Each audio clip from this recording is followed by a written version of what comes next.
Hello, my friends. I'm here again with my awesome buddy, Dr. Rick Brinkman. You know who he is. He's the author, co-author of the book, Dealing with People You Can't Stand.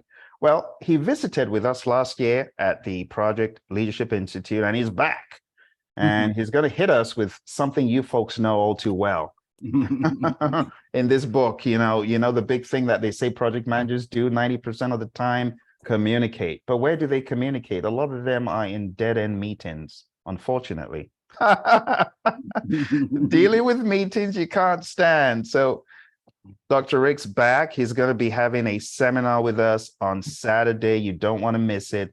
And he's going to be talking about dealing with meetings you can't stand.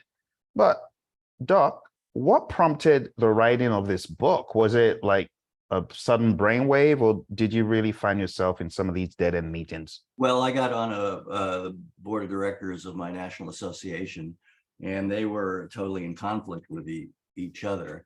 I mean, I already had, dealing with people you can't stand had already come out, so I was aware of all that. And I noticed some things really quickly about how people got into conflict. First of all, some people talk too much, other people don't talk enough.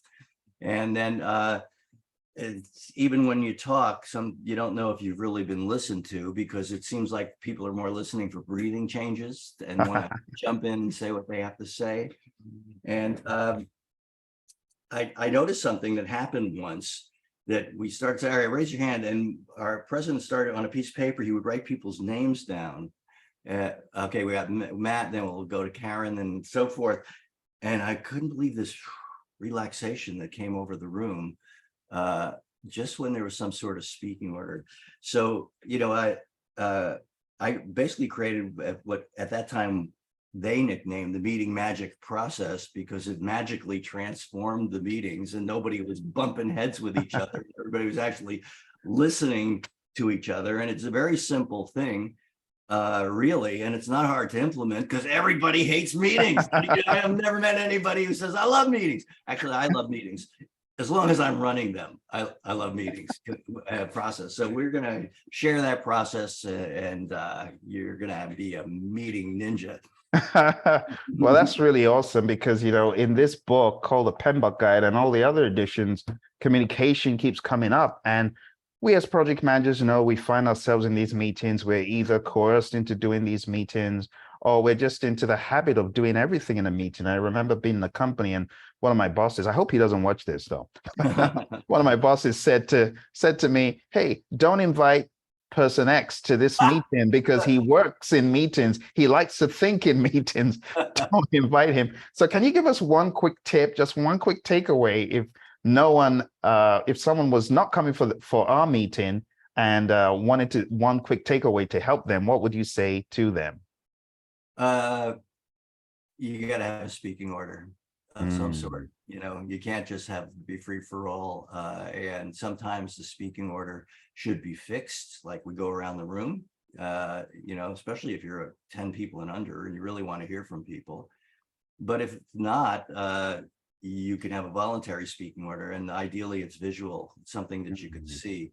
What we evolved is having a whiteboard in the room, and people went like this, and you put their name on the whiteboard, and all of a sudden people are relaxed. They see their turn is coming. They're actually listening to the next person. Well, thanks, Doc. Appreciate that. For those who want to be part of this, you need to go on down to the website. It's meet.leadershipstreet.com. I'm going to put that on the screen so that you know where to register. You don't want to miss it. We don't get these meetings with Doc quite a lot. Once in a year, he comes around and gives us some inspiration. So if you're one of my students, if you've been through my PMP training, CAPM training, you've been in any of my live classes, I am telling you, you don't want to miss it. This is fun. It's electrifying. You're only getting half of Dr. Rick right now, because he's extremely charismatic and dynamic when he delivers these talks. So waist up, wait till you see the rest. You got the rest of him here on the call. So for those who are really looking to learn something to elevate their project management game, to feel more in control of meetings, I highly encourage you to go on down there, sign up. And like I said, it's on Saturday this weekend. and it's brought to you on behalf of the Project Leadership Institute. So we look forward to seeing you. Thanks, Doc, for coming on and giving us a quick overview of what you're going to be talking to us about. For those who need a face to the name, here's a website. And there's the book. You can actually go to Amazon and get the book, or you can go to Dr. Rick's website. What's your website, Doc? drrickbrinkman.com. .com. Dr. Rick Brinkman. Great. So they can get the book from there. They can go to Amazon and also show up to get a double dose of the information. I tell you, his books changed my whole profile and life, because it changed me from being a pessimistic, negative, suspicious project manager to being a more proactive and more positive minded project manager, believing the best in everyone. One of my philosophies that I got from Dr. Rick is everyone is an ally until proven otherwise. So yeah, that's a good one. I got that from you.